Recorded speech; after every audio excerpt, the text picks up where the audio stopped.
Okay. Praise Lord sisters, చేరవచ్చిన sisters అందరికీ, brothers కూడా ప్రభునామం ప్రైజ్. బట్టి స్తోత్రం చెల్లిస్తున్నాను. ప్రతి వారం లాగే మనము ఈ వారం కూడా మనము జకర్యా గ్రంథాన్ని ధ్యానించుకుందాము. ఒక వచనం చదువుతాను.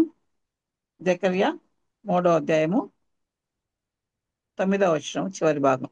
జకర్యా 3:9 చివరి భాగం. మరియు ఒక దినములోగానే నేను ఈ దేశము యొక్క దోషమును పరిహరింతును.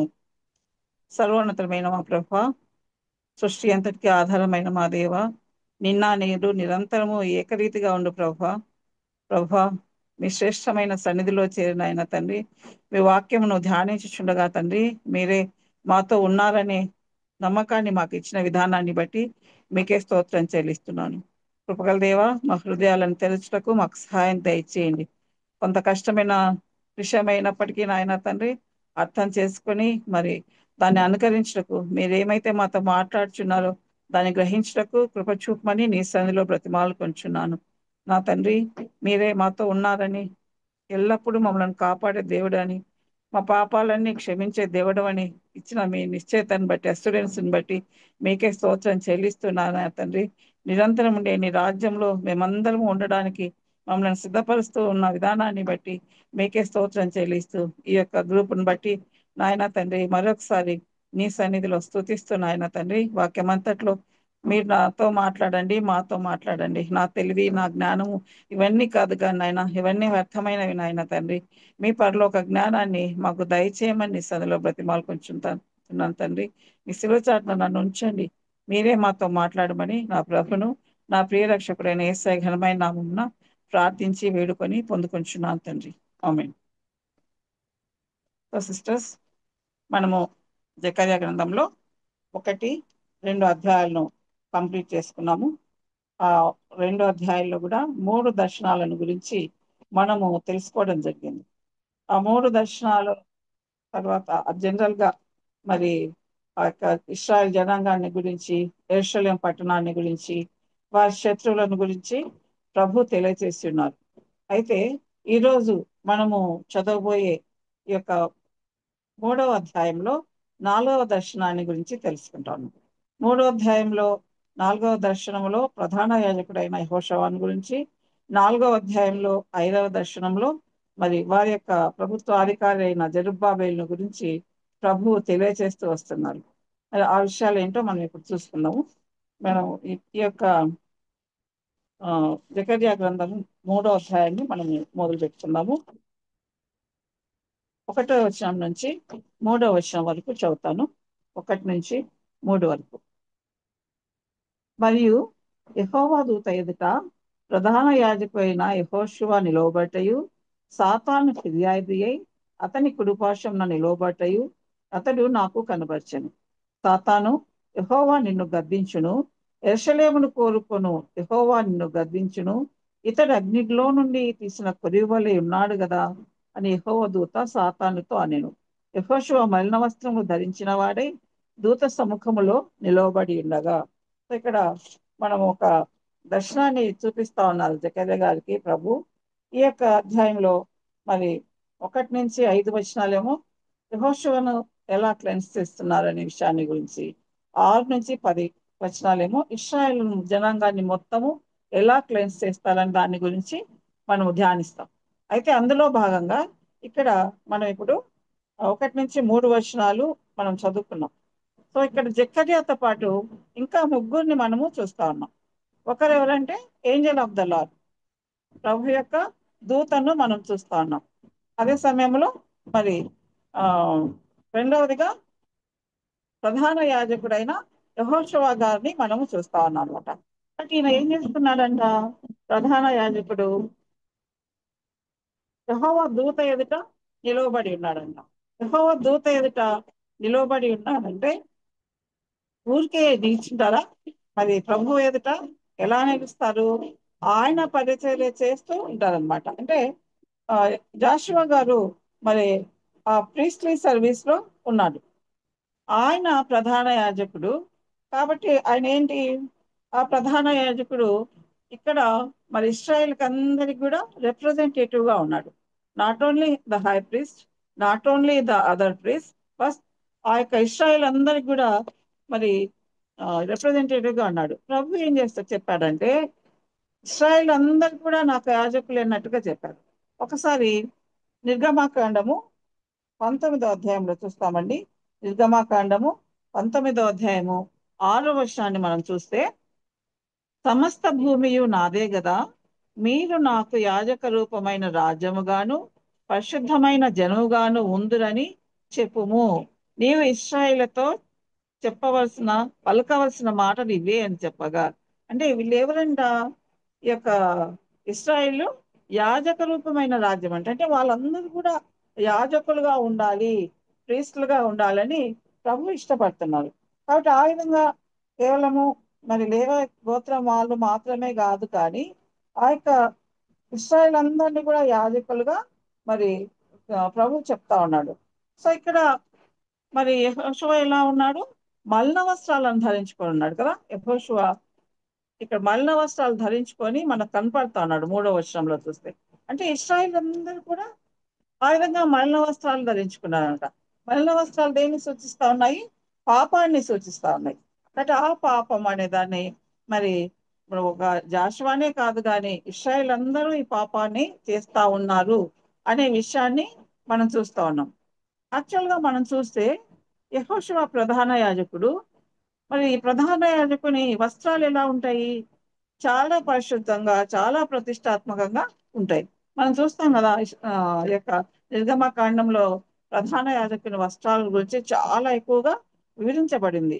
అలంకారంగా ఉంటాయి. ఒకసారి ఈ 28వ అధ్యాయంలో మనం చూస్తే, ఎవరైనా తీస్తే చదవండి సిస్టర్స్. 28:2. 28:2. నీకి అలంకారమును ఘనతయు కలుగునట్లు నీ సహోదరుడైన హరోనుకు ప్రతిష్ఠిత వస్త్రములను కుట్టవలెను. అంటే ఎలా ఉంటాయి యాజకుని వస్త్రాలు? ఇక్కడ అలంకారం అహరోను ఉన్నాడు ప్రధాన యాజకునిగా. ఎవరు ప్రధాన యాజకునిగా ఉన్నా వాళ్ళకు ప్రశస్తమైన ప్రతిష్ఠితమైన వస్త్రాలు ఉంటాయన్నమాట. కాబట్టి ఈ యొక్క ఆ వస్త్రాలు అనేటివి ప్రధాన యాజకులు ఉండాల్సి ఉంటుంది. అంటే ఇక్కడ ఎట్లా ఉన్నాడు యెహోషువ? మలిన వస్త్రాలు ధరించుకొని ఉన్నాడు. మూడవదిగా ఎవరిని చూస్తున్నాము? సాతానుని చూస్తా ఉన్నాం కదా. సాతాను ఎలా ఉన్నాడంట? మనం చూస్తున్నాం ఇక్కడ ఆ 1వ వచనంలోనే చూస్తా ఉన్నాం. సాతాను ఫిర్యాది అయి అతని కుడిపార్శ్వంన ఉన్నాడు అనమాట. ఇదంతా చూస్తా ఉంటే మనకు ఒక కోర్ట్ సీన్ గుర్తొస్తా ఉంది కదా. కోర్ట్ సీన్ లో ముగ్గురు ఉంటారు కదా, జడ్జి ఉంటారు, మరి ఆ అపరాధి ఉంటాడు, అదేవిధంగా ఆ అపరాధి పక్షంగా వాదించే లాయర్ ఉంటారు, గవర్నమెంట్ పక్షంగా వాదించే లాయర్ ఉంటారు. ఇక్కడ జడ్జి ఎవరు? తండ్రి అయిన దేవుడే, ప్రభువే మన జడ్జిగా కూర్చొని ఉన్నారు. మరి తర్వాత సాతాను ఏం చేస్తా ఉన్నాడు? ఆ యొక్క అపరాధి అనే యెహోషువను చూపిస్తూ అతనికి అగైనెస్ట్ గా మాట్లాడుతూ ఉన్నాడు. మరి ఆ యొక్క యెహోషువ తరఫున ఎవరు మాట్లాడుతున్నాడు? ప్రభువే మనల్ని మన పక్షంగా మాట్లాడినట్టే ఆ యొక్క యెహోషువ పక్షంగా మరి 2వ వచనంలో ఏం చెప్తున్నా అంటే, సాతాను యెహోవా నిన్ను గద్దించును అని చెప్తా ఉన్నారు. మనకు తెలుసు సాతాను ఎప్పుడు మనకు శత్రువుగా ఉంటున్నాడు కదా. మరి ఎప్పుడు మరి ఆ నిందలు మోసపోయే వాణిగా ఉంటున్నాడు. మనందరికీ ఒక వాక్యం, బాగా తెలిసిన వాక్యం ఉంది. ప్రకటన గ్రంథంలో చెప్తారా అపవాదిని గురించి? 12వ అధ్యాయము 10వ వచనంలో ఉంటుంది ప్రకటన గర్జించు గ్రంథము. సింహం వల్లనే ఎవరిని మింగుదునానని. నో, అది కూడా ఉంది అపవాదిని గురించి. అయితే ప్రకటన గ్రంథంలో 12వ అధ్యాయము 10వ వచనాన్ని చూస్తే ఒక్కసారి చదువుదాము. ఆ చివరిలో చదువుతున్నాను. అది అదే 10లో చివరి చదువుతున్నాడు.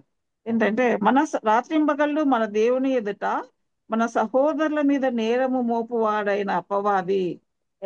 ఎలాంటి వాడంటే అపవాది ఎల్లప్పుడూ నిరంతరం ఏం చేస్తాడంటే రాత్రింబగళ్ళు అందరి మీద నేరం మోపుతా ఉంటాడంట. అంటే ఎవరైతే ప్రభు పని చేస్తున్నారో వారందరి మీద కూడా నేరం మోపుతా ఉంటాడంట. ఇక్కడ యెహోషువ మీద ఎలా నేరం మోపుతున్నాడో అలానే మనందరి మీద కూడా నేరాలు మోపుతా ఉన్నాడు. అంటే ఎప్పుడు మనము మరి దేవుని పని చేసినప్పుడు, మనం దేవునికి నమ్మకంగా ఉన్నప్పుడు. అందుకనే చార్లెస్ స్పర్జన్ అనే ఆయన ఒక గొప్ప దైవోపదేశకుడు ఏం చెప్తున్నాడంటే, సాటర్న్ నెవర్ కిక్స్ ఏ డెడ్ హార్స్.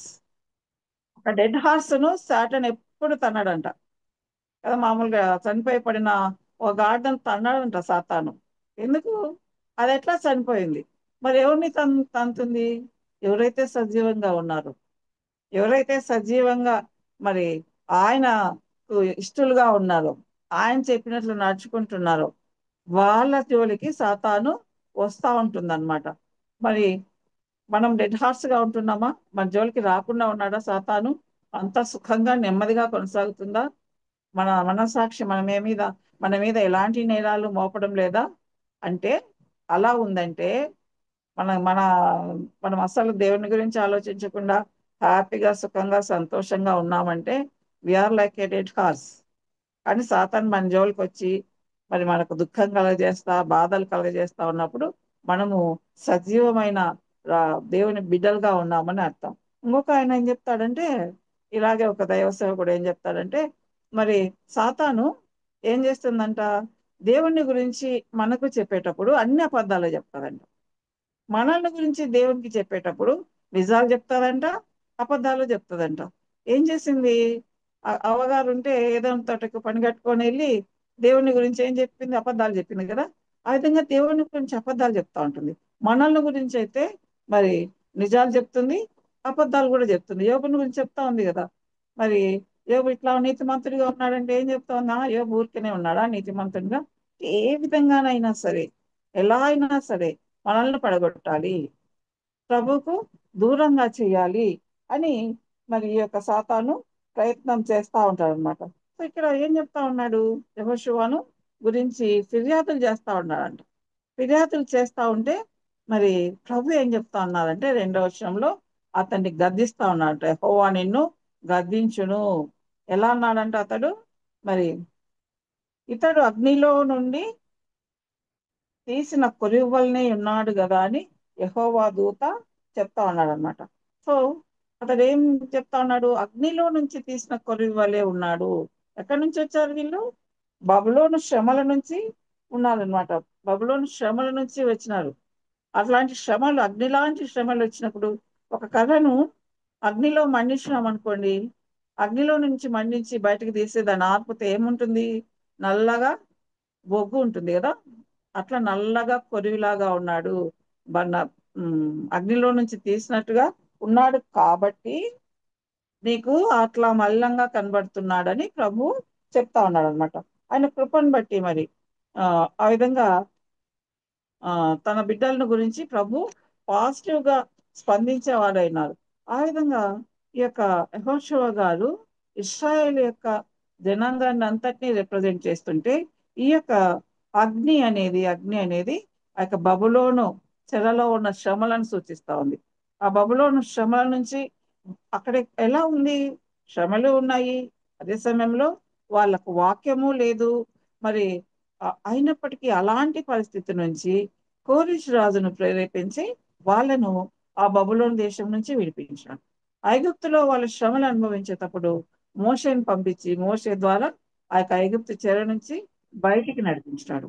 ఎప్పుడైతే మనము అగ్ని లాంటి పరిస్థితులలో ఉంటామో, ప్రభు మన పక్షంగా, మనం కొన్నిసార్లు తప్పులు చేస్తున్నా, చూడు ఎట్లా ఉన్నారో చూడు నీ ప్రజలు అని సాతాను మన మీద ఫిర్యాదు చేస్తున్నా కూడా మనకు తెలియదు కదా. అట్లా చెప్తా ఉన్నాడు దేవునికి సాతాన్ అని చెప్తా ఉంటాడు.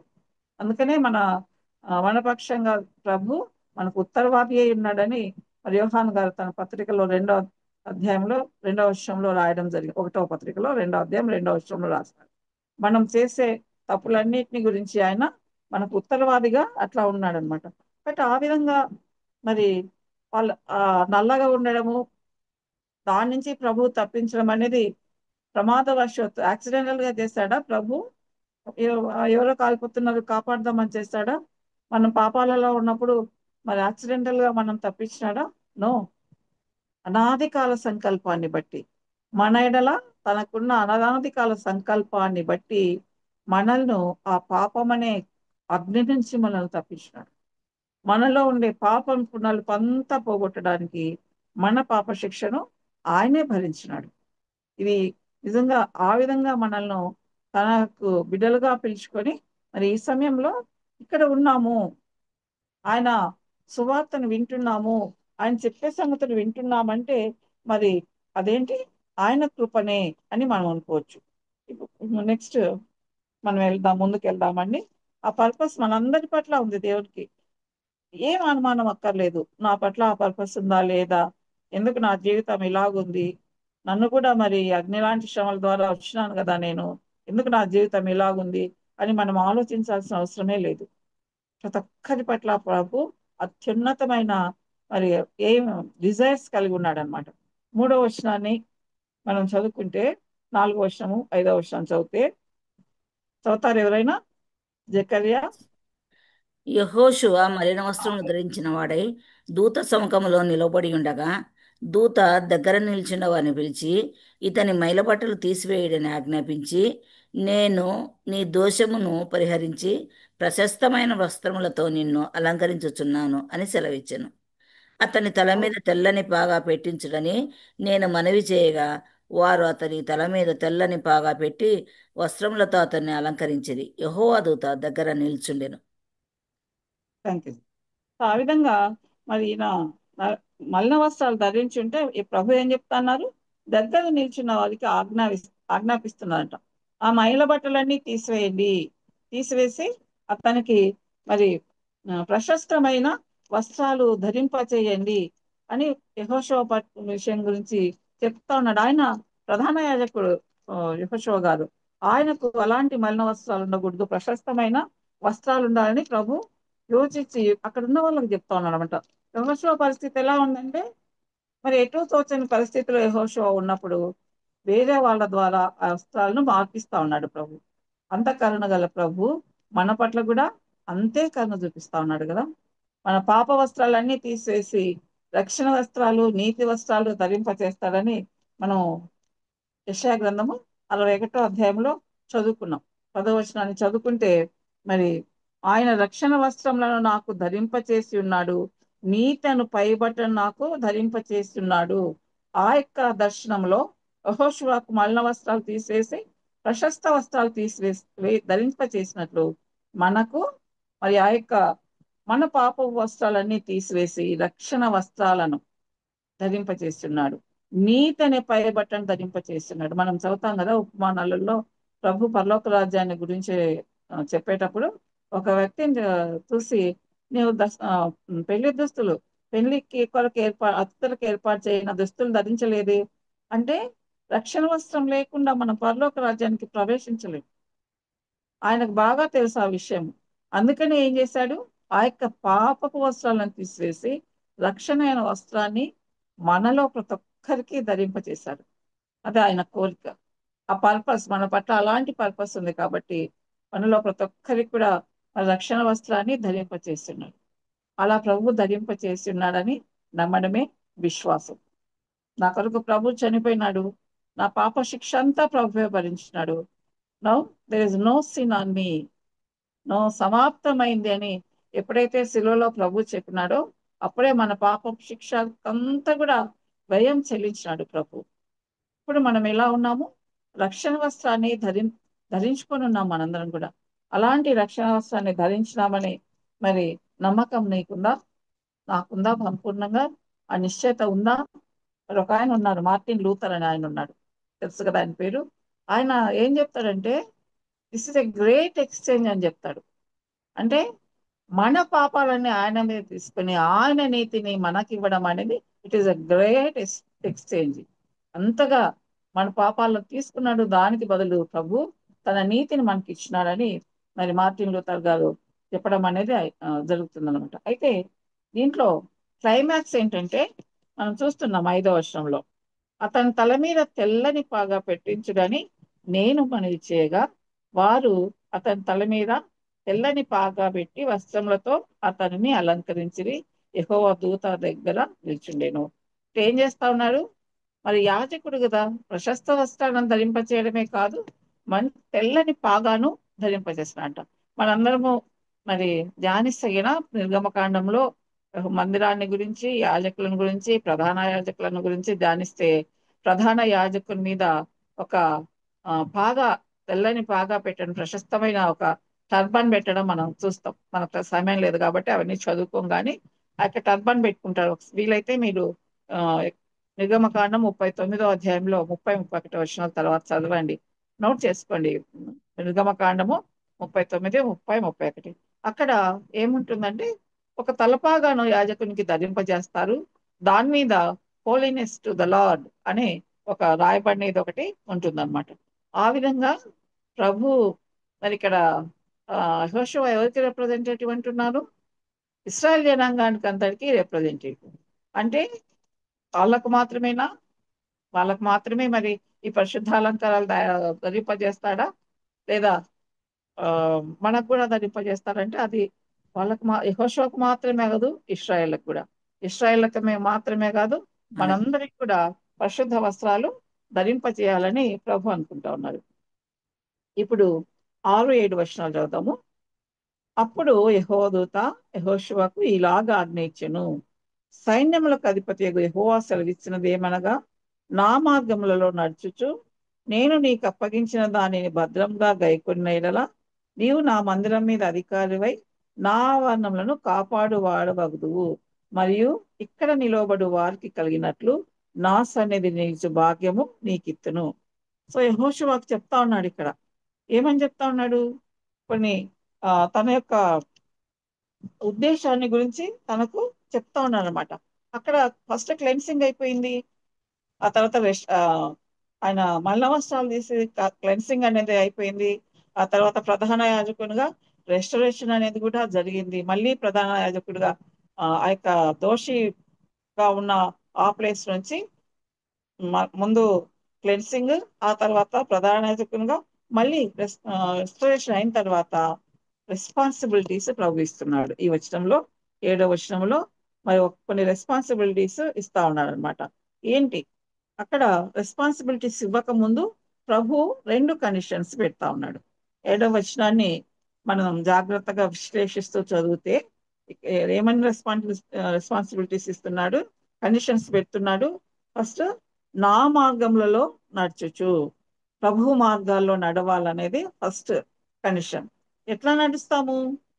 ఆయన మార్గాలలో ఎట్లా నడవడం అంటే ఏంటంటే ఆయన చెప్పిన దాని ప్రకారం మనం జీవించండి. వాళ్ళకైతే ధర్మశాస్త్రాన్ని ఇచ్చారు, మనకు పరిశుద్ధ గ్రంథాన్ని ఇచ్చారు. ఆ పరిశుద్ధ గ్రంథంలో ఏమైతే కండిషన్స్ ఉన్నాయో, ఇలా చేయండి, ఇలా చేయండి, మీ పొరుగు వారిని ప్రేమించండి, మరి సమాధానం కలిగి ఉండండి, ప్రార్థన చేయండి, ఇలా చాలా చెప్పారు కదా ప్రభు. సంతోషంగా ఉండండి, అది ఎల్లప్పుడూ కృతజ్ఞతాస్తులు చెల్లిస్తూ మీ ప్రార్థనా విజ్ఞాపనలు తెలియచేయండి, ఈ విధంగా చాలా చెప్పారు కదా. విగ్రహాలను పూజించొద్దండి. వాటి అన్నిటిని అనుసరిస్తే అప్పుడు ఆయన మార్గములలో నడిచినట్లుగా మనం కనుక్కోవచ్చు. సో ఫస్ట్ కండిషన్ ఏంటి? నా మార్గములలో నడుచొచ్చు. రెండవ కండిషన్ చెప్తారా? చదివి రెండవ కండిషన్ చెప్తారా ఎవరైనా? ఆయన అప్పగించిన దాన్ని భద్రంగా గైకొనాల. ఎస్, ఆయన, వెరీ గుడ్ చెప్పి, ఆయన అప్పగించిన దాన్ని భద్రంగా గాయకునుట. ఏం అప్పగించినాడు ప్రభు యెహోషువకు? ఆయన ప్రధాన మినిస్టర్ అప్పగించినాడు కదా. ఆయన మినిస్టర్ అప్పగించినాడు అంటే ఆ పరిచర్య చేసే యాజక ధర్మాన్ని, ప్రధాన యాజకునిగా పనిచేసే ఆ యొక్క పరిచర్యను ప్రభు యెహోషువకు అప్పగించినాడు అనమాట. దాన్ని ఏం చేయాలంట? భద్రంగా గైకొనాలంట. ఆ విధంగా గైకొంటే అప్పుడు ఏమవుతుందంట? 3 ప్రివిలేజెస్ ప్రభు ఇస్తున్నారు. ఈ వచనంలో ఉన్నాయి. 3 ప్రివిలేజెస్ ప్రభు ఇస్తున్నారు. 3 ఆధిక్యతలు ఇస్తున్నాడు యెహోషువ ప్రభు. నేను ఇస్తానని ఆయన ప్రామిస్ చేస్తున్నాడు. మొట్టమొదటి ఏంటంటే, చదువుదాము. మందిరము నీవు మీద నా అధికారివై. మందిరం మీద అధికారివై. ఆయన ఎట్లా ఉంటాడంట? ఆ మందిరం మీద అధికారిగా ఉంటాడు. మందిరంలో ఎవరండి ప్రధానంగా అధికారిగా ఉండేవాళ్ళు? ఎవరు? ప్రధాన యాజకుడు కదా. కాబట్టి privilege of priesthood. First privilege ఏంటి? ప్రివిలేజ్ ఆఫ్ ప్రీస్ట్హుడ్, యాజకునిగా ఉండే ఆధిక్యత. ఆ తర్వాత రెండవ ఆధిక్యత ఏంటి? ప్రివిలేజ్ ఆఫ్ గవర్నెన్స్, అధికారిగా ఉండే ఆధిక్యత. మొదటి ఆధిక్యతనేమో యాజకునిగా ఉండే ఆధిక్యత, రెండవ ఆధిక్యతనేమో అధికారిగా ఉండే ఆధిక్యత. చూడండి, నీవు నా మందిరం మీద అధికారివై నా ఆవరణములను కాపాడు వాడవద్దు. ఏం చేస్తాడంట? నా ఆవరణములను, ఆ మందిర ఆవరణములను కాపాడము. ఎవరు కాపాడతారు? గవర్నర్స్ కదా. ఆ ప్లేస్ అంతా కూడా ఎవరు కాపాడుతూ ఉంటారు? గవర్నమెంట్ లో ఉన్న వాళ్ళు కాపాడతారు. కాబట్టి రెండోది, ఆ రెండో ఆధిక్యత ఏంటంటే గవర్నర్, అధికారిగా ఉండే ఆధిక్యత. మూడోది ప్రివిలేజ్ ఆఫ్ ఫెలోషిప్, సహవాసం చేసే ఆధిక్యత. ఇక చూడండి, నెక్స్ట్ ఏం రాయబడింది? మరియు ఇక్కడ నిలువబడి వారికి కలిగినట్లు నా సన్నిధిని నిలిచి భాగ్యము నీకిత్తును. ఆయన ప్రజెన్స్ లో ఉండే భాగ్యం, ఆయన ఫెలోషిప్, ఆయన సహవాసాన్ని కలిగి ఉండే ఆధిక్యత.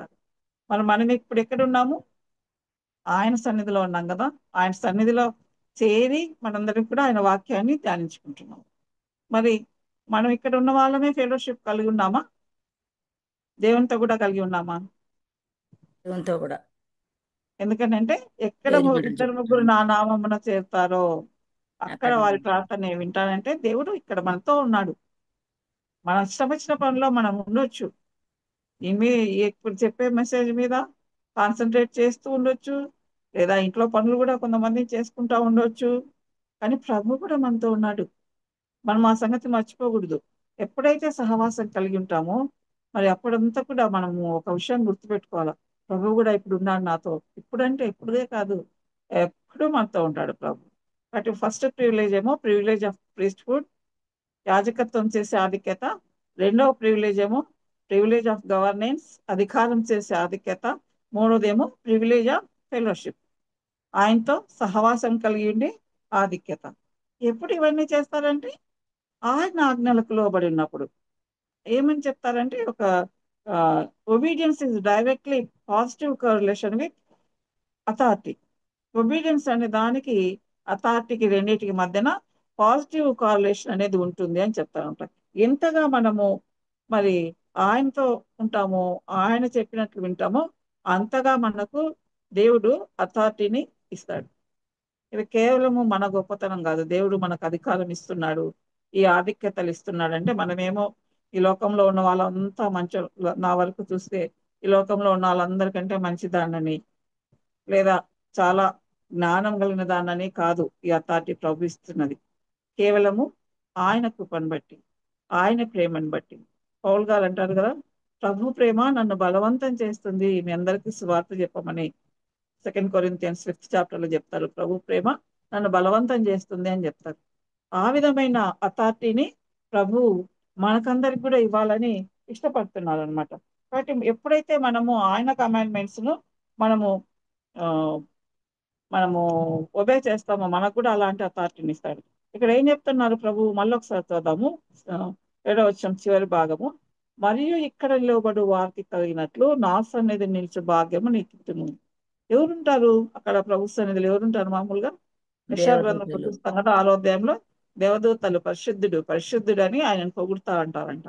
అలాంటి భాగ్యం నీకు ఇత్తును. వాళ్ళు ఏం చేస్తా ఉన్నారు దేవదూతలు? అక్కడ నిలబడి మరి ప్రభువును ఆరాధిస్తా ఉన్నారు, పరిశుద్ధుడు పరిశుద్ధుడు అని. అంతేకాకుండా ఆయన ఏం పని చెప్తే, ఏం కమాండ్మెంట్ ఇస్తే దాని ప్రకారం వాళ్ళు భూమి మీదకి వచ్చి దాన్ని నెరవేర్చే వాళ్ళు ఉన్నారు కదా. మరి మనకందరికీ బాగా తెలుసు, అతని నిబంధనలో ఎంతో మందికి, దానియేలు గారికి, వీళ్ళందరికీ కూడా, గిద్యోనుకు, వీళ్ళందరికీ ప్రభుతో కనపడతారు, దావీదుకు, వీళ్ళందరికీ కూడా. అదేవిధంగా నూతన నిబంధనకు వస్తే మరి లూక్ 1st చాప్టర్లోనే మరియా. జకర్యా గారికి, మేరీ, మదర్ ఆఫ్ మేరీకి, వాళ్ళందరికీ కూడా ఆ మేరీ మదర్ కనపడడం మనం చూస్తా ఉన్నాం. బట్ ఆ విధంగా వాళ్ళు ఏం చేస్తూ ఉంటారు దేవదూతలు? పరలోకంలో ఉండి మరి ఆయన ఆజ్ఞలన్నీ నెరవేరుస్తూ ఉంటారు. మనము మనమేం చేయాలి? ఈ భూలోకంలో ఉండి ఆయన ఆజ్ఞలన్నీ నెరవేర్చాలి. ఎక్కడికి వెళ్ళమంటే అక్కడికి వెళ్ళాలి. ఎవరికి సువార్త చెప్పమంటే వాళ్ళకి సువార్త చెప్పాలి. ఎవరిని గురించి ప్రార్థించమంటే వాళ్ళని గురించి ప్రార్థించాలి. చాలా ఎక్కువ అనిపిస్తుందా? ప్రభు మనతో మాట్లాడుతున్నాడా? పలానోళ్ళకు వాక్యం చెప్పు, నన్ను గురించి తెలియచేయి అని ఎప్పుడన్నా ప్రభు మాట్లాడినాడా? అదే నువ్వు బ్యాక్ స్లైడింగ్ అవుతా ఉన్నావు, వెనకబడిపోతున్నావు, ప్రభు నుంచి దూరంగా వెళ్తున్నావు అని ఎవరినైనా హెచ్చరించమని ప్రభు మనకు చెప్తున్నారా? మరి మన కొలీగ్స్ లో అనజెంట్లు ఉంటే, ఎదుగో ఇప్పుడు ఏదో పండుగ చేస్తున్నారు కదా, ఎంతసేపు డిస్టర్బెన్స్ అదే. ఇదంతా విగ్రహాలు చేతితో చేసినవి. నిజమైన దేవుడు ఆయన ఉన్నాడు, ఆయన లోబడమని చెప్పమని మనకు ప్రభు చెప్తున్నాడు ఎప్పుడైనా అలాంటి దగ్గరతనాన్ని కలిగి ఉన్నామా ప్రభుతో? మరి అక్కడైతే దూతలు ఎప్పుడు ఆయన సన్నిధిలో ఉంటారు. ఆయన ఎప్పుడు ఏం చెప్తే అది చేస్తా ఉంటారు. What about us? నా సంగతి నీ సంగతి ఏంటి? ఎప్పుడు ప్రభు సన్నిధిలో ఉండి మరి ఆయన ఆజ్ఞలు గైకొనే వాళ్ళంగా మనం అంటున్నామా అని మనల్ని మనము ఆలోచిస్తాం. కాబట్టి ఈ యొక్క 3వ అధ్యాయంలో 1వ భాగంలో అంటే 1-5 వచనాల్లో యెహోషువను ప్రభు క్లెన్సింగ్ చేశాడు. క్లెన్సింగ్ ఆఫ్ జాషువా అనే విషయాన్ని చూస్తే ఈ యొక్క 6వ వచనం నుంచి మరి 10వ వచనం వరకు మనం ఏం చూస్తామంటే 8వ వచనం నుంచి 10వ వచనం వరకు మనము వాళ్ళ యొక్క ఆ ఇస్రాయల్ అందరినీ క్లెన్స్ చేయడం మనం చూస్తాం. ఒకసారి ఆ 8-10 వచనాలు చదువుతారు ఎవరైనా? ప్రధాన యాజకుడవైన యెహోషువ, నీ ఎదుట కూర్చుండు నీ సహకారులు సూచనలుగా ఉన్నారు. నీవును వారును నా మాట ఆలకింపవలెను. ఏదనగా, చిగురు అను నా సేవకుని నేను రప్పింపబోచున్నాను. యెహోషువ ఎదుట నేనుంచిన రాతిని తేరి చూడుడి. ఆ రాతికి 7 నేత్రములున్నవి. దాని చెక్కడపు పనిచేయువాడను నేను. ఇదే సైన్యములకు అధిపతియగు యెహోవా వాక్కు. మరియు ఒక దినములోగానే నేను ఈ దేశం యొక్క దోషమును పరిహరింతును. ఆ దినమున ద్రాక్ష చెట్ల కిందను అంజూరపు చెట్ల క్రిందను కూర్చుండుటకు వీరందరూ ఒకరినొకరు పిలుచుకొని పోవుదురు. ఇదే సైన్యములకు అధిపతి యెహోవా వాక్కు. Thank you Jyothi. సిస్టర్స్ మిగిలిన వాళ్ళు కూడా, సిస్టర్స్ బ్రదర్స్ మిగిలిన వాళ్ళు కూడా దయచేసి మీ బైబిల్స్ పక్కన పెట్టుకొని చదివితే బాగుంటుంది. So coming to the 8th point, 8th verse. 8th verse లో ఏం చెప్తున్నారు? ప్రధాన యాజకుడైన యెహోషువ, నీ ఎదుట కూర్చుండు నీ సహకారులు నీ సూచనలుగా ఉంటున్నారు. నీవును వారును నా మాట ఆలకింపవలను. ఎవరెవరితో మాట్లాడుతున్నాడు ప్రభు? యెహోషువతో మాత్రమే కాదు, యెహోషువతో పాటు ఎవరెవరు పనిచేస్తున్నారో ఈ యొక్క జెరూసలేమునకు వచ్చి ఆ మందిరంను కట్టాలనే ప్రయత్నంలో యెహోషువతో పాటు మరి జెరుబ్బాబెలు ఇంకా చాలా మంది పనిచేస్తున్నారు కదా. వాళ్ళందరితో ప్రభు ఏం చెప్తున్నారు? మీరు సూచనలుగా ఉంటున్నారు. మీరు మరి అందరికీ నేను మీకు ఏం చెప్తున్నాను దానికి సూచనలుగా మీరు ఉంటున్నారు. కాబట్టి మీకు నేను చెప్తున్నాను వినండి. నేను ఏం చెప్తున్నానో వినండి అని బిహోల్డ్, ఇంగ్లీష్లో అయితే ఒక వర్డ్ యూస్ చేయబడుతుంది. జాగ్రత్తగా వినాలి, జాగ్రత్తగా చూడాలన్నప్పుడు బిహోల్డ్, ఎంతో విచిత్రమైంది చెప్తా ఉన్నాను, జాగ్రత్తగా చూడండి అని అర్థం. సో ఇక్కడ ఏం చెప్తున్నారంటే ఇంగ్లీష్లో చదివితే, ఏదనగా చిగురు అను నా సేవకు నేను రప్పింపబోచున్నాను అని చెప్తా ఉన్నారు. Behold I will bring fourth my servant the branch. అదేవిధంగా 9వ వచనంలో చూస్తే మళ్ళీ యెహోషువ ఎదుట నేను ఉంచిన రాతిని తేల్చుడి, for behold the stone that I have laid before Joshua అని చెప్పబడుతుంది. సో ఇక్కడ ఇవన్నీ మరి యేసు ప్రభుని గురించి చెప్పిన మాటలే. అదేంటి? బిహోల్డ్ అని చెప్తూ ఏం చెప్తున్నారు? చిగురు అని నా సేవకుని రప్పింపబోతున్నాను. ఒక సేవకుడు వస్తాడు, ఆయనకు చిగురు అని పేరు ఉంటుంది. అదేవిధంగా 9వ వచనంలో ఒక రాయి, ఒక స్టోన్ ఉంటుంది. అంటే 3 రకాలుగా చెప్తున్నాడు: సేవకుడు, చిగురు, అదేవిధంగా రాయి అని ప్రభుని గురించి తెలియజేస్తా ఉన్నారు అనమాట. ఇక్కడ మనము సేవకుడు అనే దాన్ని చూస్తే మనకు తెలుసు, ప్రభుని గురించి అనేక సార్లు నా సేవకుడు అని చెప్పడం మన యెషయా గ్రంథంలో చాలా సార్లు చూస్తాం. ప్రత్యేకంగా 42వ అధ్యాయం నుంచి 57వ అధ్యాయం వరకు చూస్తే చాలా సార్లు నా సేవకుడు అనే మాట ఉపయోగించడం చూస్తాం. ఒక్క మాట చదువుకుందాం. యెషయా 42:1లో, యెషయా 42:1, ఇదిగో నేను ఆదుకున్న సేవకుడు, నేను ఏర్పరచుకున్న వాడు, నా ప్రాణమునకు ప్రియుడు, అతని యందు నా ఆత్మను ఉంచున్నాను, అతడు అన్యజనులకు న్యాయం కనపరచును. ఎవరంట? నా సేవకుడు, నా సేవకుడు అని చెప్తా ఉన్నారు. అంటే ఇలాంటి సేవకుడిని ప్రభు ఏర్పరచుకున్నాడు. మరి ఆయనను ఒక రాజుగా, ఒక అధికారిగా ఈ లోకానికి పంపించలేదు, కానీ ఒక సేవకునిగా, ఒక పేద కుటుంబంలో పుట్టిన వానిగా యేసయ్యను ఈ లోకానికి పంపించడం అనేది జరిగింది. ఎందుకు? సర్వజనులకు ఆయన మరి అధికారిగా రాబోయే దేవుడు ఆయన. అలాంటి యేసయ్యను ఒక సేవకునిగా రిప్రజెంట్ చేయడం అనేది మనం చూస్తాం. మనం చూస్తే మార్కు సువార్త 10వ అధ్యాయం 45వ వచనం చదువుతారు ఎవరైనా? మనకందరికీ బాగా తెలిసిన వాక్యం. మార్క్స్ వార్త 10:45.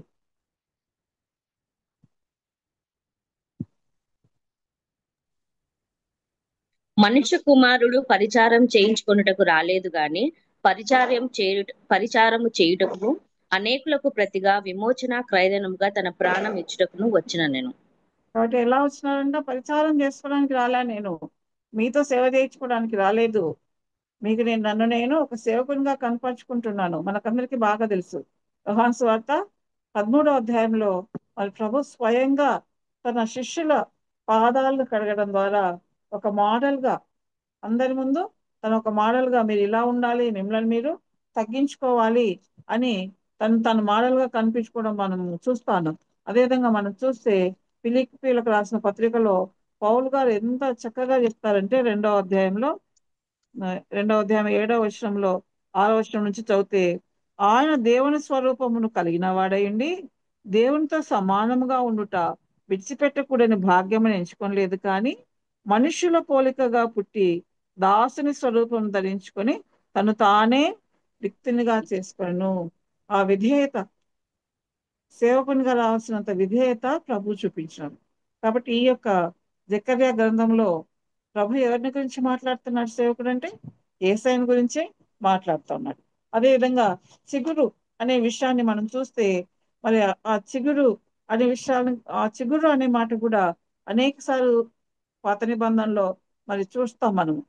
ఉదాహరణకు ఇర్మియా గ్రంథంలో చూస్తే 23వ అధ్యాయము 5వ వచనం, ఇర్మియా 23:5 చూస్తే, యెహోవా ఇలాగా ఆజ్ఞయించుచున్నాడు, రాబో దినములలో నేను దావీదునకు నీతి జీవుడును పుట్టించదను, అతడు రాజై పరిపాలన చేయును, అతడు వివేకముగా నడుచుకొనుచు కార్యము జరిగించును, భూమి మీద నీతి న్యాయములను జరిగించును.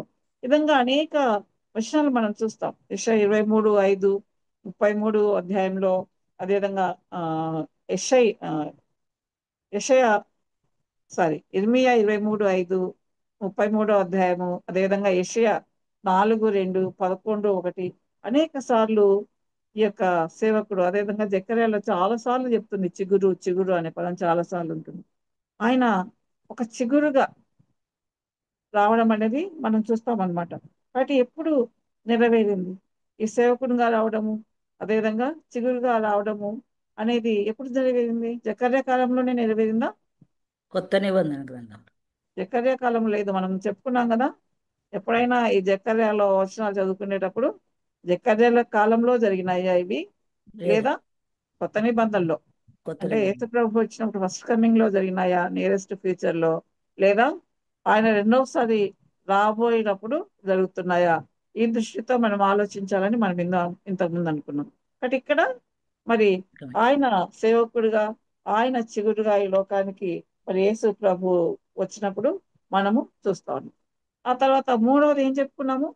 9వ వచనంలో రాయిగా వస్తున్నాడని చెప్తున్నాం కదా. 9వ వచనంలో యెహోషువ ఎదుట నేను ఉంచిన రాతిని తేల్చూడుడి. ఇది కూడా మనందరికీ తెలుసు. ఈ రాయిని గురించి మనందరికీ తెలుసు. ఈ రాయి ఎలాంటి రాయి అంట? ఈ యొక్క ఇశ్రాయేలును రక్షించే రాయి. వాళ్ళకి ఎప్పుడు మరి రాయిని కొడితే నీళ్ళు వచ్చినాయి, వాళ్ళకు సహాయపడే రాయి, ఇశ్రాయేలుకు సహాయపడే రాయి. అదే సమయంలో ఒక్కసారి మనము యెషయా గ్రంథము 8వ అధ్యాయం యెషయా గ్రంథము 8వ అధ్యాయం చూస్తే 14వ వచనం చదువుతున్నానండి. అయితే ఆయన ఇశ్రాయేలు యొక్క 2 కుటుంబములకు తగులు రాయిగాను అభ్యంతరము కలిగించు బండగాను ఉండును. ఎట్లా ఉంటాడంట? వీళ్ళ కొన్నిసార్లు వాళ్ళకు అభ్యంతరం కలిగించే బండగా ఉంటాడంట. ఎప్పుడైతే ఇశ్రాయేలు ప్రభువుకు వ్యతిరేకంగా పనులు చేసినారో వారికి తగులు రాయిగా ఉంటాడంట. ఈయనను తిరస్కరించినారు, ఈయన ఎవరని అన్నారు. ఆయన తిరస్కరించిన ఆ రాయి చివరికి ఏమైంది? మూలరాయి అయిందని మన కీర్తనల గ్రంథంలో మనం చూస్తాం.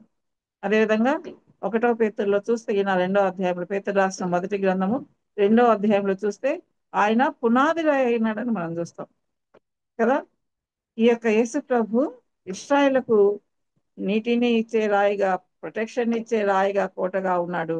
అదే సమయంలో వాళ్ళు ఆయనకు వ్యతిరేకంగా చేసినప్పుడు అడ్డు తగిలే రాయిగా ఉన్నాడు. వాళ్ళ శత్రువుల విషయానికి వస్తే వాళ్ళను నాశనం చేసే రాయిగా ఉంటున్నాడు. అదే సమయంలో మరి సంఘానికి పునాది రాయిగా ఆయన ఉంటున్నాడు. కొంచెం డీప్గా ఆలోచిస్తే ఈ విషయాలన్నీ మనకు అర్థమవుతాయి. ఆయన ఎలాంటి రాయి అంటే మరి ఆ యొక్క నూతన కింగ్డమ్ను, ఎటర్నల్ కింగ్డమ్ను మరి రాబోయే రాయిగా ఉంటున్నాడు. మనకందరికీ తెలుసు. దానియేలు గ్రంథంలో ఆ యొక్క నెబుకద్నెజరుకు వచ్చిన కళల గురించి మనకు బాగా తెలుసు. 2వ అధ్యాయంలో చూస్తే 45వ వచనం చదువుతున్నాను. దానియేలు 2:45. చేతి సహాయము లేక పర్వతం నుండి తీయబడిన ఆ రాయి ఇనుమును, ఇత్తడిని, మట్టిని, వెండిని, బంగారమును పగలగొట్టగా తమరు చూచిదిరే. ఇందువలన మహాదేవుడు ముందు జరగబో సంగతి రాజునకు తెలియచేస్తున్నాడు. మళ్ళీ ఆ రాయి ఒకటి వస్తుందంట. ఏంటంటే ఆ రాయి చేతి సహాయం లేక తీయబడిన రాయి అంట. ఆ రాయి ఎవరు? యేసుప్రభువే. రాజ్యాలన్నిటినీ నాశనం చేసి చివర్లో 44వ అధ్యాయంలో చదివితే ఆ రాజుల కాలములలో పరలోకమందున్న దేవుడు ఒక రాజ్యం స్థాపించును, దానికి ఎన్నటికీ నాశనం కలగదు. ఆ రాజ్యము దాన్ని పొందిన వారికి గాక మరెవరికి చెందదు. అది ముందు చెప్పిన రాజ్యములన్నిటినీ పగలగొట్టి నిర్మూలన చేయను, కానీ అది యుగయుగములో నిల్చును. బట్ ఆయా రాయి ఎవరు? యేసుప్రభువే. ఎప్పుడు నెరవేరుతుంది ఈ యొక్క ప్రవచనాలు? ఎప్పుడు నెరవేరుతాయండి? జకర్యా కాలంలోనా?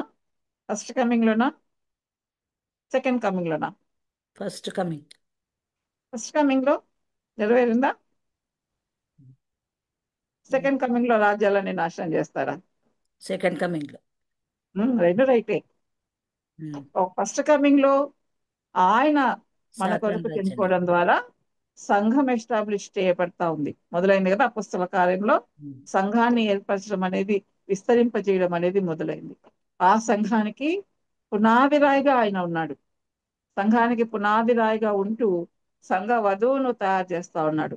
ఆ యొక్క నిరంతరం ఉండే రాజ్యంలో మనము క్రీస్తు కొరకు ఏర్పరచబడిన వధువుగా ఉండాలని మరి ఆ యొక్క పునాది రాయిగా ప్రభు ఉంటున్నాడని మనం పేతురు రాసిన పత్రికలో చూసుకుంటాం. మరి మనమేంటి?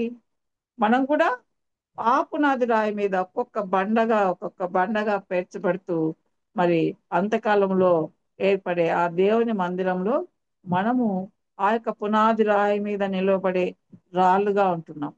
అలాంటి రాయిగా ఉండాలని కోరుకుంటున్నామా? అలాంటి కోరిక ఉందా మనకు? ప్రభు సంఘాన్ని విస్తరింపజేయడంలో మనవంతు పాత్ర మనము నిర్వహించాలనే కోరిక ఉందా? ఆయన పునాది రాయి. ఆయన చేతితో చేయబడని రాయిగా ఉంటూ రాజ్యాలన్నీ నాశనం చేసిన తర్వాత ఆయన వాటన్నిటిని పరిపాలించేటప్పుడు ఆయన రాతో పాటు మనం కూడా పరిపాలించాలంటే ఇప్పుడు సంఘాన్ని కట్టడంలో మనము ఆ పునాది రాయి మీద రాళ్ళను పేర్చే విధంగా ఒక్కొక్క రాయిగా మనం ఉండాలని ప్రభు కోరుకుంటా ఉన్నాడు. మరి ఈ యొక్క జకర్యా గ్రంథంలో రాతిని గురించి మాట్లాడుతున్నాడు, సేవకుని గురించి మాట్లాడుతున్నాడు, అదే సమయంలో చిగురుని గురించి కూడా మాట్లాడుతూ ఉన్నాడు. ఈ మూడు కూడా ప్రభుని సూచిస్తా ఉన్నాయని మనం చెప్పుకోవచ్చు. ఇక్కడ 9వ వచనం మనం చదువుకుంటే 9వ వచనం మనం చదువుకుంటే యెహోషువ ఎదుట నేను ఉంచిన రాతిని చేయి చూడుడి, ఆ రాతికి 7 నేత్రములున్నవి, దాని చెక్కడపు పని చేయవడను నేనే. చెక్కని పని చేయవాడని నేను, ఇదే సైన్యములకు అధిపతిగు యెహోవాకు. ఆ రాయిని చెక్కుతా ఉన్నాడంట ప్రభు. ఎక్కడ చెక్కినాడు? యేసయ్యను చెక్కి చెక్కి ఆ శ్రమలన్నిటి ద్వారా ఆయన మన కొరకు వెళ్ళినాడు. ఆ యొక్క చెక్కడ పని చేసి మరి ఆయన మన కొరకు రక్షణ కర్తగా మనల్ని మన కొరకు ఉండడానికి ఆ రాతిని ప్రభువే చెక్కినాడు. స్వయంగా తండ్రి అయిన దేవుడే తన కుమారుని చెక్కి మన కొరకు రక్షణకర్తగా నియమించినాడు. అదే సమయంలో చివరిలో ఏముంది? ఇదే సైన్యములకు అధిపతి యెహోవాకు. దానికి ముందు ఆ రాతికి 7 నేత్రములు ఉన్నవి అని చెప్తా ఉన్నాడు. సో యేసయ్య గురించి చెప్పేటప్పుడు మనం ఈ యొక్క ప్రకటన గ్రంథంలో చూస్తే మళ్ళీ ఒకసారి 5వ అధ్యాయం చదవండి. ప్రకటన గ్రంథము 5వ అధ్యాయము. 5వ అధ్యాయము ఆయన ఆరో వచ్చి వచనం. 6వ వచనం. ఆయన దాన్ని తీసుకొనినప్పుడు ప్రకటన ఆ 5, 4 6. జీవులు 5వ అధ్యాయము 7వ వచనం కదా, 6వ వచనం. 6వ వచనం. మరియు సింహాసనం నకును ఆ 4 జీవులకును పెద్దలకును మధ్యను వధింపబడి ఉన్నట్లుండిన గొర్రెపిల్ల నిలిచి ఉండేట చూచితిని. ఆ గొర్రెపిల్లకు 7 కొమ్ములును 7 కన్నులును ఉండెను. ఆ కన్నులు భూమి అందంతటికి పంపబడిన దేవుని 7 అంటే 7 నేత్రములు ఎవరివి? యేసు ప్రభువే. ఆ 7 నేత్రములు కలిగిన వాడు యేసు ప్రభువే. దేన్ని సూచిస్తా ఉంది? 7 అనే సంఖ్య సంపూర్ణతను సూచిస్తుంది. అదేవిధంగా మరి ఆ 7 నేత్రాలు కూడా ఏం చేస్తా ఉన్నాయంట? ప్రపంచాన్నంతటిని చూస్తాయంట. ఆ ప్రపంచాన్ని అంతటిని చూసే ఆ 7 నేత్రాలు కలిగిన వారు మన ప్రభువే అని మనం చెప్పుకోవచ్చు. సో ఆ విధంగా మనము ప్రతి వచనం కూడా యేసయ్య మొదటి రాకడను ఇది ఎప్పుడు చూస్తున్నాం? ప్రకటన గ్రంథం అంటే 2వ రాకడ తర్వాత. అంటే 2వ రాకడని వీటన్నిటిని మనకి జకర్యా గ్రంథము తెలియజేస్తూ వస్తుందన్నమాట. చివర్లో ఈ 9వ వచనంలోనే చివర్లో మరియు ఒక దినములోగానే నేను ఈ దేశం యొక్క దోషమును పరిహరింతును. ఒకటేసారి ఈ దేశాన్ని యొక్క దేశ యొక్క దోషాన్ని ఒక్క దినంలోనే పరిహరిస్తారంట. ఇస్రాయేల్ గురించి మనము చదివితే ఆ లేవే కాండము అవి చదివేటప్పుడు మనకు బాగా తెలుస్తుంది. డే ఆఫ్ అటోన్మెంట్ అనేది ఒకటి ఉంటుంది, ప్రాయశ్చిత్త దినం అనేది ఒకటి ఉంటుంది సంవత్సరానికి ఒకసారి. ఆ సంవత్సరంలో అంతా చేసిన పాపాలన్నిటికీ ఒప్పుకొని ఇంకా ఆ పాపాలన్నీ ఆ రోజు తీసివేసుకుంటారు. కానీ ఇక్కడ ప్రభు ఏం చెప్తున్నారు? ఒక్క దినములోగానే అన్ని పాపాలను, దేశం యొక్క దోషాలన్నిటినీ క్షమించేస్తా ఉన్నారు. ఇది మరి పాత నిబంధన కాలంలో ఇశ్రాయేలు ఐగుప్తు నుంచి వచ్చినాక జరిగిందా? ఒక్క రోజులోనే జరిగిందా? దోషం అంతా తీసివేయబడిందా? శిలువ మీద. లేదు కదా. సంవత్సరం వాళ్ళు మరి యెరూషలేముకి వెళ్తారు, మందిరానికి వెళ్తారు, వాళ్ళకు ప్రాయశ్చిత్త దినము చేసుకుంటారు. మరి జకర్యా కాలంలో అంతే, జకర్యా కాలంలో కూడా ఒక్క రోజులో దోషమంతా పరిహరించబడలేదు. మరి ఎప్పుడు పరిహరించబడుతుంది? శిలువ ఒక్కసారి మీద. మనము ఈ యొక్క జకర్యా గ్రంథంలోనే మనం ఏం చేస్తామంటే 12వ అధ్యాయం చూస్తాం. జకర్యా 12. 12వ అధ్యాయము 10వ వచనం నుంచి చదువుతున్నానండి. చదువుతారు ఎవరైనా? దావీదు సంతతి వారి మీదను యెరూషలేము నివాసుల మీదను కరుణ నొందించు ఆత్మను విజ్ఞాపన చేయు ఆత్మను నేను కుమ్మరింపగా వారు తాము పొడిచిన నా మీద దృష్టించి చూస్తున్న వాని మీద చెప్పు, చదువు చెప్పు. ఒకడు తన ఏక కుమారుని విషయమై దుఃఖించినట్లు తన జ్యేష్ఠపుత్రుని విషయమై ఒకడు ప్రలాపించినట్లు అతని విషయమై దుఃఖించుచు ప్రలాపింతురు. కాబట్టి ఇక్కడ ఏమంట? దేవుడు ఆత్మను కుమ్మరిస్తాడంట. ఆత్మను కుమ్మరించినప్పుడు వాళ్ళు ఏం చేస్తారంట? ఎవరినైతే వాళ్ళు పొడిచినారో, యేసు ప్రభువును పొడిచినారు కదా, ఆయన మీద దృష్టి ఉంచి ఏడుస్తారంట ప్రతి ఒక్కరు. ఇంకా కిందికి వెళ్తే మనము కుటుంబాలు ఎలా ఏడుస్తున్నారు అనేది మనం చూస్తాం అనమాట. కాబట్టి తాము పొడిచిన వారి మీద దృష్టి ఉంచి వాళ్ళు అరే ఈటనే కదా మన కొరకు వచ్చిన మెస్సయ్యని మనం పొడిచినాం కదా అని వాళ్ళు మరి ప్రలాపిస్తారంట. ఎందుకు అంటే వాళ్ళ మీద విజ్ఞాపన చేసే ఆత్మను ప్రభు కుమ్మరిస్తాడంట. మనం ఒక్కసారి యెషయా గ్రంథము 66వ అధ్యాయం 8వ వచనం చదువుతున్నానండి. 66:8 మరి ఏముంటుందంటే,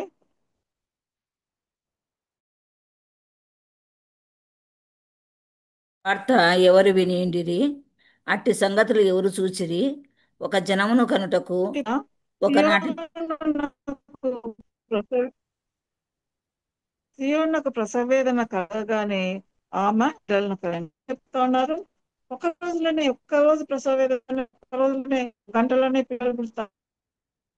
మనకు అందరికి బాగా తెలుసు ఎలా ఉంటుందో ఆ యొక్క సిచ్యువేషన్ అనేది. కానీ ఇక్కడ ఏమైందంటే ఒక్క రోజులోనే మరి వాళ్ళు తమ పర్సనల్ వారి వైపు ఏడ్చినప్పుడు ఏదైతే దగ్గరలో నెరవేరిందో ఆ యొక్క, ప్రవచనం అనేది నెరవేరడం అందుకున్నాం. ఒక్క దినంలో కానీ దేశం అంతా కూడా మరి పాపం పరిహరించబడిందట. దేశం పాపం అంతా ఒక రోజులోనే పరిహరించాలంటే ఆ రోజు ఏంటి? కళ్ళలో యేసు ప్రభువును గుర్తు చేసుకొని ఏడ్చి ప్రలాపిస్తున్నారు కాబట్టి అదే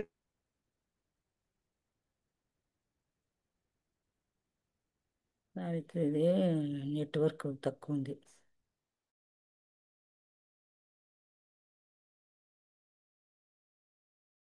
మన కార్యాన్ని మనకు స్పష్టపరిచి ఆ రక్షణకి రావడానికి మరి ప్రభు మనకు సహాయం చేస్తాడు. అదేవిధంగా ఎప్పుడైతే ఈ జకర్య గ్రంథంలో ఆ కాలంలో కాదు కానీ మరి రెండవ రాకడ సమయంలో ఆ ట్రిబులేషన్ పీరియడ్ అంతా జరిగిన తర్వాత అప్పుడు వచ్చిన అంత్యక్రీస్తును చూసి ఇలాంటి వాడిని కాదు మనం కోరుకుంది, మెస్సాయని మనం కోరుకున్నాము, మరి ఆయనను మనమే చంపేస్తాం కదా, మనమే మరి ఆయనకు సిలువ వేస్తాం కదా అని గుర్తు చేసుకొని వాళ్ళందరూ ఏడుస్తారంట. ఇస్రాయేల్ అందరూ ఏడ్చినప్పుడు మరి అప్పుడు ఒక్క దినంలోనే మరి వారి పాపాలన్నీ దేశంలో ఉన్న వాళ్ళ అప్పుడు రెండవ రాకడ సమయంలో ట్రిబులేషన్ పీరియడ్ లో ఆ పాపాలన్నీ పడతాయంట. నిజంగా మనము ఇస్రాయేల్ ప్రజల్లో జన్మించకపోవడం మన భాగ్యం అనుకోవాలన్నా? ఇస్రాయేల్లో ఉండింటే నిజమేనా ఎప్పుడో ఎప్పుడో రెండవ రాకడ అయినాక అప్పుడు ప్రభు వైపు చూసేవాళ్ళని. కానీ మనం భారతదేశంలో పుట్టినాం కాబట్టి మరి ప్రభు మన మీద కృప చూపి మిషనరీస్ని పంపి ఈ సువార్తను మన వరకు, మన నంద్యాల వరకు వచ్చి మనము మరి సువార్త వినడానికి, ప్రభు వాక్యాన్ని వినడానికి ప్రభు చూపిన కృపను బట్టి మరి ఇప్పుడే మనం రక్షించబడిన స్థితిలో ఉన్నాం. ఈ భాగ్యం కలగడానికి కేవలము ఆయన కృపనే కారణం. దీన్ని బట్టి మనం ఎంతో ధన్యులం. అప్పుడైతే ఒక్క దినంలో ఇస్రాయల్ దేశస్తులందరినీ నేను రక్షిస్తానని ప్రభు చెప్తున్నాడు. మనమైతే ఇప్పుడు రక్షణకరమైన స్థితిలోనే ఉన్నామన్నమాట. అందుకే పౌలు గారు అంటారు, నా జనాంగాన్ని బట్టి నాకు దుఃఖం కలుగుతుంది అని. కానీ మనము అన్యజనులలో ఉండి ఆయన కృపను బట్టి రక్షించబడ్డాం. ఇది నిజంగా మన భాగ్యం. చివరి వచనం చదువుకుంటే, ఆ దినమున అంటే వాళ్ళు రక్షించబడిన తర్వాత, దోషాన్ని పరిహరించిన తర్వాత, ఆ దినమున ద్రాక్ష చెట్ల కిందను అంజూరపు చెట్ల కిందను కూర్చుండటకు వీరందరూ ఒకరినొకరు పిలుచుకొని పోదురు, ఇదే సైన్యములకు అధిపతికు యెహోవా వాక్కు. బట్ ఆ దినమున అంటే సెకండ్ కమింగ్ లో చివరిలో ఇంకా వాళ్ళందరి పాపాలు క్షమించబడిన తర్వాత ఏం జరుగుతుందంట, వాళ్ళు అంజూరపు చెట్ల కింద, ద్రాక్ష చెట్ల కింద, ప్రతి ఒక్కరి ఇంట్లో అంజూరపు చెట్లు ఉంటాయి, ద్రాక్ష చెట్లు ఉంటాయి, వాళ్ళందరూ ఒకరినొకరిని పిలుచుకొని పార్టీస్ చేసుకుంటారు. మనం గమనిస్తే ఇశ్రాయేలు చరిత్రను పాత నిబంధనలో రాజుల గ్రంథాలు చూసినప్పుడు వాళ్ళు ఎప్పుడైతే సంతోషంగా ఉంటారో వాళ్ళు ఖచ్చితంగా ఆ యొక్క ద్రాక్ష చెట్లను గురించి, అదేవిధంగా అంజూరపు చెట్లను గురించి కూడా ప్రస్తావించబడి ఉంటుంది. ఒక్క వచనం మాత్రం చదువుతాను. రాజులు మొదటి గ్రంథము 4వ అధ్యాయము 25వ వచనం. రాజులు మొదటి గ్రంథము 4వ అధ్యాయం 25వ వచనం. సొలొమోను దినములన్నీయు ఇశ్రాయేలు వారేమి, యూదా వారేమి, దాను మొదలుకొని బెయేర్షెబ వరకు తమ తమ ద్రాక్ష చెట్ల క్రిందను అంజూరపు చెట్ల క్రిందను నిర్భయముగా నివసించుతుంది. ఇది అంత్యకాలంలో జరిగేది. చివరిలో మరి ప్రభు ఈ లోకాన్ని జయించిన తర్వాత, ఆయన రాజ్యాన్ని ఏర్పరిచిన తర్వాత అందరూ నిశ్చింతగా నిర్భయంగా మనందరం ఉంటాం. అటు సంతోషంగా ఉండే ఆ రోజుల కొరకు మరి ప్రభు నిరంతరం ఆ యొక్క రోజుల కొరకు మనం ఎదురు చూస్తూ మరి ఆయనలో కొనసాగాల్సి ఉంటుంది. అంటే ఈ జకర్యా గ్రంథము 3వ అధ్యాయంలో మనం ఏం నేర్చుకున్నాము? మరి యెహోషువ మలిన వస్త్రాలు ధరించుకొని ఉన్నాడు, ఇశ్రాయేల్ జాతిని రిప్రజెంట్ చేస్తూ, మనం కూడా రిప్రజెంట్ చేస్తూ. అలాంటి మలిన వస్త్రాలు ధరించుకున్న యెహోషువను మరి సాతానును గద్దించి ప్రభువే స్వయంగా ప్రశస్త వస్త్రాలను మరి తలపాగాను పెట్టి అతన్ని మళ్ళీ యాజకునిగా చేసి అతన్ని తన సేవకులకు వినియోగించుకున్నాడు. మన విషయం కూడా అంతే. మనం ఎప్పుడెప్పుడు ప్రభు దూరంగా వెళ్ళి తప్పులు చేస్తుంటాము, మనకు ఉత్తరవాదిగా సాతాన్తో మరి వాదిస్తాడు ప్రభు. తండ్రి అయిన దేవుని దగ్గర మనకు తన నీతి వస్త్రాన్ని ఇచ్చినాడని తెలియజేస్తూ మనల్ని తనలో కొనసాగింపచేస్తాడు. అదేవిధంగా అగ్నిలో నుంచి తీయబడిన కొలువులుగా మనం ఉన్నప్పుడు ఆ యొక్క కొలువుకున్న బూడిదనంతా తీసివేసి తనకు ఉపయోగపడే బిడ్డలుగా మనం చేస్తాడు. 2 కండిషన్స్ చెప్పినాడు ప్రభు. ఒకటేమో ఆయన మాటకు లోబడి ఆయన మాటలను అనుసరించి జీవించాలా, ప్రభు ఏం చెప్పినాడో దాని ప్రకారం జీవించాలనేది మొదటి కండిషన్ అయితే, రెండవ కండిషన్ ఏంటి? ఆయన మినిస్ట్రీలో కొనసాగాలి. అదే కదా చెప్పింది. రెండవది, నేను నీకు ఇచ్చిన దాన్ని చేపట్టుమని చెప్పాడు. అప్పుడు మరి జకర్యాకు ద్వారా యెహోషువకు చెప్తున్న దేవుడు ఇప్పుడు మనకు పరిశుద్ధ గ్రంథం ద్వారా, ఈ విధంగా బైబిల్ స్టడీస్ ద్వారా మనకు తెలియజేస్తుంది. మనం కూడా మరి నిప్పులో నుంచి తీయబడిన కొరువులుగా ఉంటున్నాము. కానీ మనల్ని కూడా ప్రభు తన కొరకు వినియోగించడానికి మనల్ని శుద్ధి చేసి ప్రశస్త వస్త్రములను, నీతి వస్త్రములను ధరింపచేసి మరి ప్రభు తన కొరకు ఉపయోగించుకోవడానికి ఇష్టపడుతున్నాడు. మరి ప్రభు ఆ విధంగా ఇష్టపడుతున్న విషయాన్ని మనము ఆయన కోరికను మనం నెరవేరుస్తూ అనేకులకు ఈ యొక్క వాక్యాన్ని తెలియజేయాలని ప్రభు కోరిక అయినది. ప్రభు ఈ వాక్యాన్ని దీవించుగాక. Thank you sisters for giving